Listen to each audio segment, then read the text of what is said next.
But a ban on Stitches and a ban on Ah, Vala yes. are Ban in, on Stitches. are in fact going to be what we have here. So the ban coming out Stitches from Glorious. Wait a minute. No Witch Doctor. No Witch Doctor was banned. This is big. This is gigantic. So that means, hold on, who gets the first ban? Oh, no. Sorry. It was ban on Vala. Yeah. Okay, all right. I misread that for a second. And then there. Zeratul is picked up, followed by Chen Stitches. So Zeratul is going to be for Cloud9 Vortex, and Chen Stitches for our players over on Glorious. Interesting. If I had a beard, If I had a stroking beard, it right I'd now. be stroking it right now. That Meriden life is not the Kori life. No. All right, so I just thought it would be like an obvious play to like jump immediately onto the Witch Doctor, and it's like, hey, let's figure out why they hate Witch Doctor so much right now. Not the case though. They chose not to go with it. Maybe it's something that they want to sort of build up their team around it first, and then grab him a little later. Nazebo's great on this map too, so There it is. But it's Cloud9 that's grabbing him with Hammer.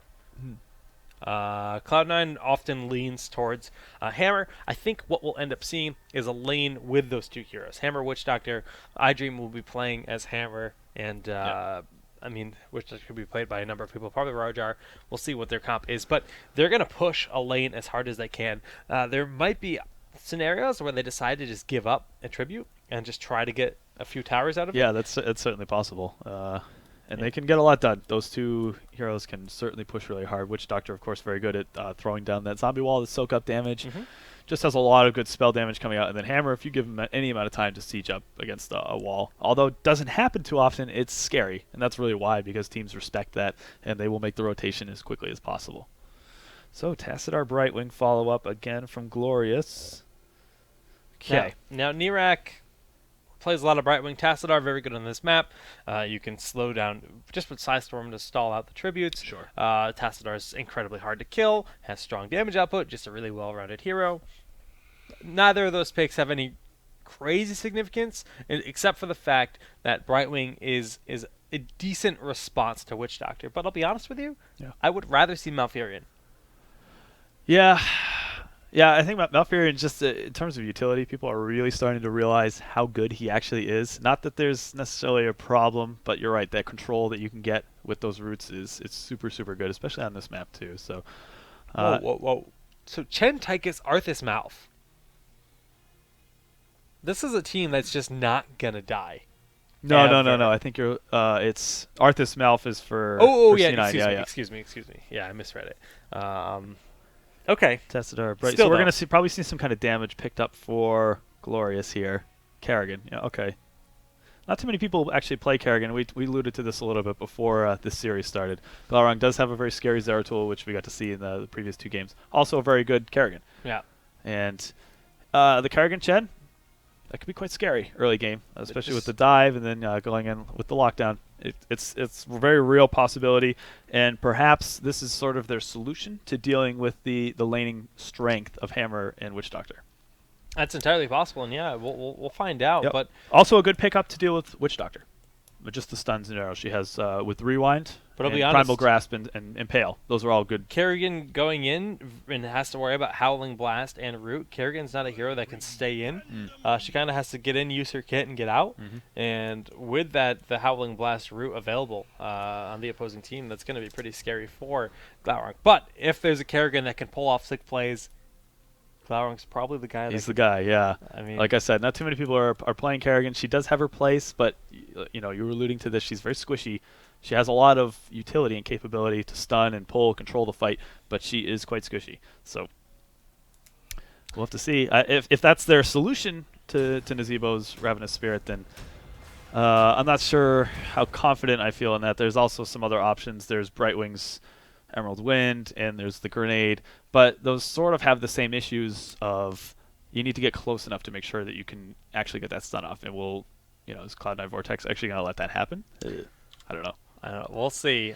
Game 3 here, guys. The winner will, in fact, qualify for the Grand Finals. And chat, Mr. UCG Switchblades coming in and saying that the very tip of Emerald Wind actually nudged Vol. Oh, really? So that's what happened. It was Thanks, Switchblade. That really...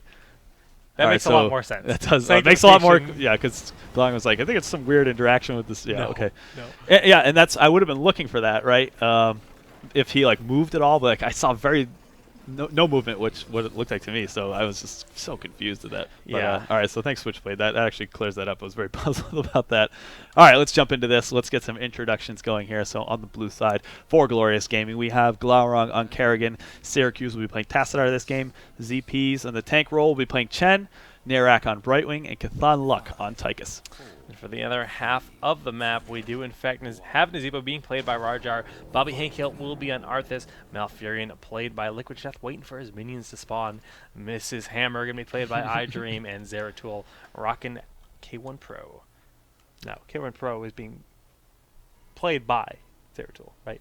That's how it works. Yeah. Works. Okay, good. Level 1 talents. Let's just confuse all the viewers. Yes, let's take a look at some of these talents. Let's see, any of these jumping out at me? No, not really, to be honest. So for Zeratul, you have the choice between taking the blink cooldown reduction, or you can go Greater Cleave. Makes it, you can be just a little bit further away. Really, really nice pull from The grenade is there too, the Arcane Flare, but it's still not enough. The heal's just enough to heal. Good pressure. Forces him to take his well there. And the other Nice talent play. that's kind of up for contest is Overload versus the Mana Return on the Psystorm. Opting for the increased range. Again, if you have a comp where you think you might want to try to stall out Tribute longer, that gives you the additional range. And then also, wow, that's a lot of damage, but Chef's healing is too strong. Much too strong. I don't like that they call that talent Overload now. I think that's a remnant from when it used to they need to rename it. do extra damage. Yeah, they probably do need to rename that. They'll one. rename it Tuesday, don't worry. Yeah. The call out. The callouts. The call out. K1 Pro here, just kind of cleaning up his lane. A lot of aggression here just on the towers and general from the side of Glorious. They just want to keep the pressure on. They want to try to get some towers. And I can pretty much call right now that Chef is going to get Mule again. Yeah, he seems to be enjoying grabbing that one, especially when you are faced up against this very strong push comp type deal. Actually, no. Yes. No, he's on the same team. All right. Yeah, it's not really a push comp, but there's still a lot of aggression available, and Right. they're looking for those early towers, and especially in Cursed Hollow, like, it just makes a difference. We've seen it work for him, and there's no reason to change that. So I actually want to sing a little bit of praises for iDream here. I've been keeping an eye on his damage output, and he seems to be the unsung hero of Vortex. Every game that he's on Hammer, he gets an insane amount of damage, hero damage output. So, you know, anytime where it's like fights look good, he doesn't necessarily have the burst damage, but he is far and above exceeding the damage that anyone else in the game is doing. Yeah, you're right. Just keep that in mind. Although maybe it doesn't necessarily look like Hammer is doing a huge amount, the numbers are definitely there. And we can already see this one tower has fallen in favor of C9 Vortex. 2 minutes 30 seconds into the game, and we do have our first tribute. Yes, spawning right top here. mid here. We'll have to see what each team's strategy is involving this. This map has sort of gone through a lot of changes meta-wise in terms of how much attention do you pay for this. We've seen some teams like SMG just completely ignore the first 2 tributes just to apply pressure to each lane just to make sure that they're soaking that experience. Then we've seen lately that they've changed their tune a little bit and they put some pay more attention to those tributes just to make sure that they cap them. So Spiders being a big annoyance right now. They are, yeah. Stalling out Syracuse, but it doesn't look like there's actually going to be any kind of reaction coming out of Vortex as they just kind of give it up. Yeah, and the additional pressure that Glorious was giving there actually didn't really translate into much of an experience loss. If anything, they're ahead. So yeah, it's very true. I mean, not really they're sure what down the plan towers. was there for Vortex. They weren't really pushing out any of the lanes any harder, so I'm not sure. Now, the aggression after that tribute is just going to be, hey, we're all here. Let's take out some towers while we're at it. And that's going to really just keep pushing them further ahead. Level 7 has been attained. Yes. So we do see Zerglings popping out for Kerrigan here. I'll assume this is extra damage on static charge. Yes, it is. Root on flying kick. I think that's Gust of Wind. No, it's Regenerative Rains. It is Regenerative We do Rains. have Okay. Regenerative Rains this game, so a bit more of a Chef. sustained type healing. That might point towards the Emerald Wind. Yeah, it seems likely. And Mule being debated very hard here from Liquid Oh, Chef. yeah, you're right. He has not taken that yet. So to fill out the other talents taken at level 7, we have Gidbin on Rajar's Nazeebo here that just buffs up all of his abilities. Rune Tap, First Aid, and Rending Cleave, all pretty standard picks. Bobby taking a lot of damage. He's going to fall That's here right quick. Yeah. On the other side, Syracuse, it might look like he's in a bad spot. He's quite safe with his team right there above him. No Mule taking this game. Yeah, Enduring Growth is, in fact, going to be the option to go with. And K1 Pro is going to take a lot of damage, but he is able to blink on out. Does this mean he's going to go Twilight Dream? Jake, make the call. No. Do it. Make the call. I can't do it. No, he's not going toilet. Okay. Not doing it. Doesn't make sense. I thought perhaps the extra heal on the regrowth there. Could have gone. You could have gone regrowth with rewind. That gives him a. He's going hyper sustain, I think. Okay. I just don't think we'll see Life Seed. I think we'll see other talents picked up at level 13 and 16. Probably rewind, and then either enduring growth or maybe the Moonfire talent as well. I don't even know the name of it. Slowing moon. Jake, you're supposed to be the support expert here. What's going on? I'm the worst. What can I tell you? Now, a lot of regression just across the map. We do have our first. Yeah, and you know what? Glorious has really secured themselves a pretty strong lead, and we see them getting a bit aggressive. See if we have a bit of time to talk about what they picked. Maelstrom, Archon, Panda Pals, Emerald Wind, and Odin. Now, all standard picks here. Well, iDream seems to have caught himself in a bit of trouble. He's going to get out. iDream being that low, 2-0 up in tributes here for Glorious, and Syracuse is in position to grab this, and they're going to get a timing-wise, this is amazing for Glorious. This should be a free tribute for them, and they will get the curse out of this. What do they do with it? It's a free curse, and like you said, what do they do with it? Well, they back up and they grab a boss here. A lot of people would argue that this is the wrong call to make because you're not actually optimizing the curse, but it's so early into the game and they don't really have an advantage. They have one level advantage, but the enemy team just got their heroics. So I think this is like a safe, like, well, we get something out of this kind of play where they can then push another. Yeah, it is. Like most. If you're playing like on the ladder, you'll have people just say, "Oh, push in, get that kill, and then take a fort." This is the more passive play. I figured that they would actually take this time to rotate up to deny Cloud9 Vortex their golem as well. They'll probably attempt to push with this one for the top fort. That's what makes the most sense to me, and it is the most passive, safe play to make. I mean, curse lasting for another 20 seconds. That means that's 20 seconds of these towers and not firing back, and these minions having 1 HP. So this golem is going to get more work than you'd expect, and like you said, they're going to have a big opportunity to push with this golem to the top. Yeah. Well, they're actually going to go down and get aggressive with the Knights. Why not? They can see that the rest of the team is defending that golem bottom, and they will get that fort top. And it's just curious to see what they do with the duration of the golem. Do they try to do another? Oh, they're pushing it with it. I mean, Thunlock's up there with it, and that's going to be 1 fort. So really, that curse, well worth its weight in gold. And Vortex just doesn't really seem to have. I don't know, I want to just say like a game plan in general. Like what was their thought ignoring the first set of tributes if they're not going to try and get a push lead or some kind of an experience? Oh, wow, is that going to be enough? Wow, ZP's dives over the wall. Oh, but that rabbit, that Void Prison is actually gigantic as it does zone them out for a while. We see Army of the Dead going down here with Bobby Henkel on the front line, but Emerald Wind is used to disengage. Now that's going to be 1 tower going down, 650 XP, going in favor of Glorious, and another tower will not fall, actually. I'm not really so sure I like them backing up in that case. I think they could have pushed a little harder, especially knowing that Void Prison was just used defensively to make sure that the Zeratul will stay alive. He has to run back to the Hall of Storms to make sure they can heal up and get back into the fight. I think they could have pushed a little bit more, not get too greedy and try and take the keep, but finish off that wall there. It would have put them in a good spot. Poking and prodding at the stuff. I like this position. Wow! Look at this play here. ZPs and Glaurung just blowing up K1 Pro. Very well done. Syracuse able to give them the vision there with Oracle. Now he's able to just face Dimensional Shift back on there. But he's taking a lot of damage on that Napalm. ZP's in the front line. He does have Panda Pals available, so he's at no risk. Chef gonna fall here as well. And Kumi just doesn't have words. I don't. That was such an awesome play for him to just go hide down with a wall there. I've never seen that before. That was so cool. Very, very cool. I am shocked. I am shocked. And on. No, I already used that one. But I mean, yeah, I mean, honestly, so far this is it's kind of a stop. It's they're playing so well right now. Glorious is.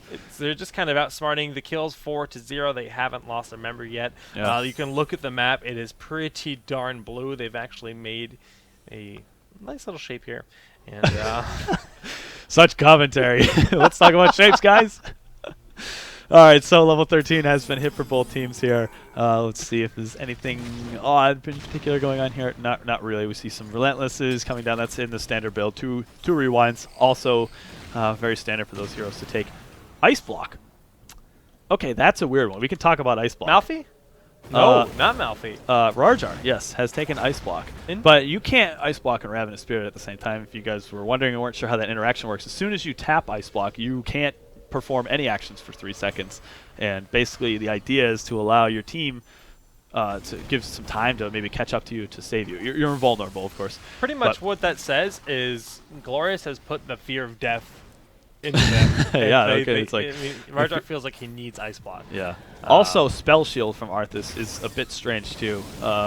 More often than not, we see them take Relentless on this tier. It's not as weird as Ice Block, but also something to keep in mind. Rajar is going to try to get it, but the Side Storm is there from Syracuse. Void Prison locking out Nirek and ZPs, but that is going to diminish here. Emerald Wind, Odin go down. Avatar, excuse me. Archon in the front line there doing a lot of work. Bobby Hankill getting very low, but his Army of the Dead to sustain as long as he can, but the Arcane Flare is enough to secure that kill. That root is keeping them back a little bit here, but ZP's in the front line going for... Did he use Ice Block already? Oh, I guess he did, because he is going to end up falling. Look at the body block on iDream here. His team isn't here, but ZP's is just doing it, zoning him out, and that's going to be a tribute. That was a pretty nice polymorph went out to sort of deal with the Ravenous Spirit that went out. It was a bit late, but it came in at a good time, and they were able to just plow right through, just push out, and take that tribute. And yeah, everything is pointing towards a very, very strong game from Glorious here. Like Jake's hovering over that level 16, they did just hit that. And this is a very nice power spike. A lot of heroes hit their strongest talents at level 16, so we see Blood for Blood coming out from Kerrigan. She likes to dive in to do interrupts, so that having that extra amount of sustain is quite nice. Actually, double Size Storm on Tassadar. I was expecting him to take the Dimensional Shift upgrade. This is like the old school. It's close. It is very close. Precious has been picked up, but... I can't remember what the level 13 talent used to be. Well, some time ago. As soon as the boss is up, they are here ready to take it. Knights were picked up on the other side of the map. Giants were picked up as well there. 4C9 Vortex, but... Okay, so this means, of course, that the respawn timer is going to be just now coming up for... And they're making the Vortexes already. Ooh, okay. Now we have a cheeky... Oh, is he going to steal it? Oh, he knows! They know. He uses Oracle, so, but they give it up. Nope. Is it going to leash? Is it going to leash? No, it does. It does. But it starts to regen his health, but they get there in time. Void Prison is used to save the life of Zeratul. So, well done. They knew the golem was almost dead. Syracuse popped Oracle, saw that he was there. Polymorph was sent down and forced him back. Yeah. What he wanted to do there is he wanted to use Void Prism to lock out the enemies and then steal the golem from them. But oh my goodness, Primal Grasp is huge, followed by that Ravenous Spirit. ZP's going in for it. And yes, when Steve Panapaus goes down, iDream is gonna be falling here. Nirek very aggressive, just getting kind of bullied away by those mines. Liquid Chef has to back up, but the zoning out Not is this so way, buddy. real. It's gonna be good night for Chef. Wow. That is 3 members down and a golem going over on What both. is going on here? This is just so unlike Vortex, and it's just so unlike any of the games we've casted today. All the games have been so close, and this is... I gotta say, though, Glorious is not making mistakes. No, they're not. They're so definitely clean. not. It's not like Vortex is throwing this one. Everything that's coming out of Glorious is incredibly clean, like you're saying. All the combos are there. Their positioning is perfect, but it's... I almost just want to say, where were you guys last game? You know what I mean? Like, this is a completely different team. I mean, their composition is like so many like safe picks, but they're just playing so in sync, it's ridiculous. I mean, we're seeing those cheeky plays like Glaurung pulling people in and Chen flipping over the wall and then body block. Like that's such a like high level simple thing to do. It seems simple, but like to actually execute those things, you can only do that with a composition where you have Oracle and you can pull them in and then flying kick over the wall. It's like very, very cool stuff happening. Yep, absolutely. And a lot of it works too on this map. I will say that's probably a strong contributor to this as well. So we see themselves, or Glorious, in a similar position to perhaps maybe 5-6 minutes ago. They are pushing down this top lane with a golem, and they will be able to get the keep this time. Once again, this provides quite a bit of pressure on this lane from here on out. They will be spawning catapults, pushing with the Merkways, so Vortex will have to pay attention to this in the future and keep them on the back foot a little bit. Yeah, so Void Prism was just really used to kind of zone them out, and Bobby Hankill is actually just going to be taking a lot of damage there. Now he does have Frozen Tempest, he throws down the Howling Blast on ZPs, and ZP's just going to be backing on up. All 5 members in retreat. Now Syracuse has little to no mana, so his effectiveness is pretty much going to reflect that. And just kind of looking at everything. Or actually, no, Bobby Hankill is here. The Ravenous Spirit positioning is fine, but doesn't matter. The poly, yep. So good.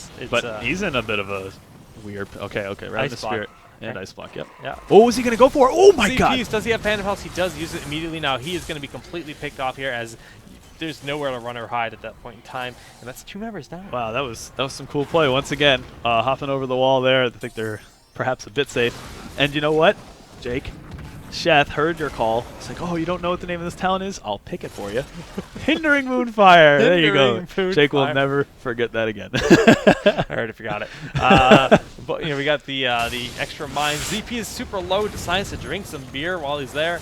Brute. Excuse me. Yes, of course. Brute. Oh, Sheth getting pulled into his own root. Now that doesn't actually root him, but he does in fact fall, and he is now part of the ground. And that's 6 straight tributes for Glorious. They are up 12 kills to nothing. They're up almost 2 levels here. There's a lot of signs here, Jake, that are pointing in a particular direction. Do you know what direction that is? Game number 4. There is no game number 4, sir. This is it. This is do or die for both teams. Whichever team loses here will be eliminated from this tournament. It's looking good for Glorious. I mean, like you said, 6-0 on the curses or the tributes, 12-0 in kills. It doesn't get much more one-sided than that. I mean, they're playing very convincing, dominant, clean, crisp play. How many more adjectives can I find? And, those are some good ones, though. I like those. Yeah, no, you said it, though. This game is all Glorious, and their communication is spot on for everything. So kudos to them. They've been playing super well this game. And I don't want to call it early, Jake, but you know, if they do go to the finals, I'd love to see them throw this style of play at SMG to see how they can deal with it. They're going to have to make some pretty large mistakes to lose, or Vortex is really going to have to step it up. The interesting thing about this is nothing about this draft is like typical Glorious. So when Cloud9 went against this, it's just like Glorious just picked a lot of solid heroes, and like there's no immediate they're going for Kerrigan Arthas. I think the Kerrigan Chen is somewhat indicative of their style. They do like to do this divey kind of stuff. Yeah, that's Glaurung true. makes the jumpy kind of plays. I think that's fine, and you could say that that's kind of Glorious style. But you're right. The rest of it's not necessarily pointing in that direction. So it shouldn't set off any alarm bells, which is what I think you're trying to get at. Like, right. It shouldn't be like, oh, we have to respond to this, and this. It's just like this is very Glorious style, but it's working so well right now. And I like this. They see Brightwing in the middle lane while Glorious is going for a flank. They're all sitting that party bush. That is a party bush, if I've ever seen one. Oh my goodness, Bobby Henkel going going to be there for? first. K1 Pro there. Bobby Henkel gets picked up almost instantaneously, but the Void Prison is there to keep him alive. Wow, backfired. Yeah, it absolutely did backfire. Nirak. Emerald Wind used to deflect Bobby Henkel so low. He actually does end up falling at the last second. Army that almost enough. Nirak is going to be falling to K1 Pro here. The Polymorph not going to be enough. Syracuse very low. Rajar also quite low though. Rajar, does he have Ice Block still? He does not. Now Syracuse is going to fall as well. And ZP Is Shat's going to go down here? He can't leave. He can't leave. If ZP's is playing this right and predicts which way he's going to go, that's why you see him running around in circles there, because he's just trying to basically wait out the duration of this, and ZP's is going to actually probably die here for this. Oh yeah, and Tychus looks like he got away. Wow, actually super strong play there from Sheth, I gotta say, to be honest with you, because if he tried to run down one of the alleyways to escape, basically ZP's was going to hop over him and just block him in place. He knew that was the case, so he stayed out in the open, just ran around the Zeratul while Zeratul was just trying to pick him off, and that's the only way he could have survived, and he got it. Well done. Now we find Vortex stepping it up, and they are making the plays here, and this is how you come back in this situation. From 0 kills to 4, they got 4 on the board now. Level 20 has been attained here for Glorious, so they do have the 20 talents. And only one resurgence. Yeah. Not that they were able to take. Oh no, Tassadar could have. Although you find that you get a lot of the effectiveness out of Archon at level 20. He gets increased range and duration on that Archon, which helps so much for him to like chase people down, etc. So he also has Double Storm, which is going to increase his DPS output a lot while he's in Archon mode. We see 2 blanks, one on Tychus, which is, I feel like it's the right call because I just don't think that Big Red Button has enough of an impact in fights. So I think just having the extra safety on Blink is the better pick. Yeah. And we also see Blink on Kerrigan and continuous wins on Brightwing. Pretty nice stuff there. Now we see the Hearths coming out as they realize that the entire enemy team is missing. Giants were picked up, so with these Giants and the boss pushing in the bottom lane, Glorious has forced their hand, moving them back. Now, this boss will take this fort out, no problem, in the top. Yeah. But just taking a look at the meters here, if we want to look at the stats, that's what they are. Not a lot to tell in the story there. Just some nice iDream doing some damage again? Oh, yeah. Oh, yeah. See, that's what I'm talking about, guys. He has 20k more damage than the rest of his team. Not that these numbers are necessarily indicative of, like, who's contributing the most. So we do have a VP huge has fight. gone down. The Glamour is getting very low. Emerald Wind used to push them back. Continuous wins. Again, level 20, but 20 is there for both teams at this point in time. Bobby Hankill getting very low, but Ravenous Spirit is doing a lot. Now, having this goal in here is the only reason they've been able to stay alive this long, because they took a kind of poor engagement. Nirak is getting so low. I mean, oh, sniped! And Syracuse has no chance of surviving here. Honestly, Chthon Lock also going to be going down. The Roots followed by the Zombie Wall. Oh, there's that blink. Does it save him? But doesn't matter. It doesn't matter. K1 Oh, Pro no. is on the case, and no. he is basically Phoenix Wright. He does not fail because he is. Is that Phoenix know. Wright's slogan there? Nice try. I'll give you that one. Jake has never played a Phoenix Wright game, apparently. I've seen the movie. Oh, my. There's a live-action movie. It's quite good. But yeah, just take a look at the 20 talents now. We have Double Research here available. Yep. Arthas, Hammer, Double Blink, and Ravenous Increase Annihilating Spirit. Yes. Those are all very, very good picks. So, wow. That was quite the turnaround there. Actually, it looked as though Glorious had a pretty good leg up in that fight. And so they've taken 8 kills, which is 2 straight 4 for zeros. If you're going to only get 8 kills in a game compared to 15, that's the time to do it. Yeah. when you're behind and you win 2 team fights, you're back in the game. Like, this game has actually stabilized. A keep has been taken here. Actually, it's still 2 keeps in favor. Yeah, this game is actually just about dead even here. Structure-wise, yes, Glorious is slightly in the lead, but this game is just about dead even. If that happens again, Glorious is done. They cannot let that happen again. Corey was actually complaining, what happened? These games been dead even. Well, they're dead even. Vortex is like, all right, we'll step it up, Kubi. They did. They heard my call. They stepped it up, and this is what I want to see. Awesome play so far from Vortex. They really just have found their stride this late in the game, but hey, better late than never. And let's just talk about the 2 team fights they won. One was a party bush by Vortex, yep. or by Glorious attempt failed, which flipped. It was a flipped party bush that they ended up losing 4 Void people Prison to. was actually super clutch in that one. I will Void say Prisons have been a big part of this in general. Yeah. They've been doing a lot. Okay, so they're rearing to fight again. They're going to set up another party bush? No, they're going right into it. They're going to dive right in. They're going right in, like you said, Roger and Bobby Hankill, but the Void Prison is there on 2 members. Both Syracuse and Nirak are completely out of this fight for a little while. The Ravenous Spirit is waiting for them. Maelstrom has been used. Archon used as well. Bolt forced. And then we see the blink forward there. Emerald Wind doing a good amount here to just zone them out, but I don't think it's what they need. I actually think they're so far out of position, even without Nazebo here. We see Arthas has fallen as well, and K1 Pro is forced to back up. God, oh my goodness. so close. It's very back and forth, and it looks like it's This is actually it's going to be a glorious fight. It looked bad for a moment. It really did, especially with the VP that went down, and the Ravenous Spirit was getting a ton of effectiveness, but that was definitely all Glorious there. And they may be able to push in. They don't have a creep wave pushing with them. It's going to be down to iDream to sort of stall this out, but that's a long time to stall. iDream, that's not where you want to be. He does have Resurgence up. Oh, the poly? Yes, he does. But still, it's not what you want to see. They're going to go straight forward. Yeah, They're that's just kind of cleaning up the mines. That's it. That's too long to stall. That's another 20 seconds before anyone on their team is back up. So congratulations to Glorious. They slipped up a little bit there towards the late game, but they came through strong, and they will be advancing to the finals versus SMG. Jake is sitting here pensively with a smile, waiting for Glorious to not finish the game here so he can make fun of me. But I'm pretty sure they're going to win this one. Oh no! Nirak, can he do it? Emerald Wind, continuous wins. Is it going to be enough? Yes! Okay, thank you, Nirak. I knew it was going to be close. That was, you thought that was. I know, I'm like wrapping it up and like, giving you the just spiel, like, nice job moving to the finals, guys. This is going to be tough, I actually. knew it the whole time, buddy. Don't try to give me that. Oh my goodness, Scooby. He loves to call the games. And I've only been wrong once so far. Don't give me that. Fair enough. Fair enough. Yes. Now, GG is the Glorious, yes. advancing on to face Symbiote Gaming in the grand finals. What a series, though. Yeah, that was a long one. Some really, really good games there. Not how I expected it to end, but it was exciting nonetheless. So, yeah, kudos to them, and thanks to Vortex for coming out and playing. They showed us some really strong and interesting compositions today. So that was fun to see. We hope to see you guys again next week. If we do have a Kings next week, I'm not too sure about that, but we'll keep you guys posted on that. That said, let's take a quick commercial break, Jake, and we're going to get the final set up because it's going to be a good one. All right, guys, stay tuned.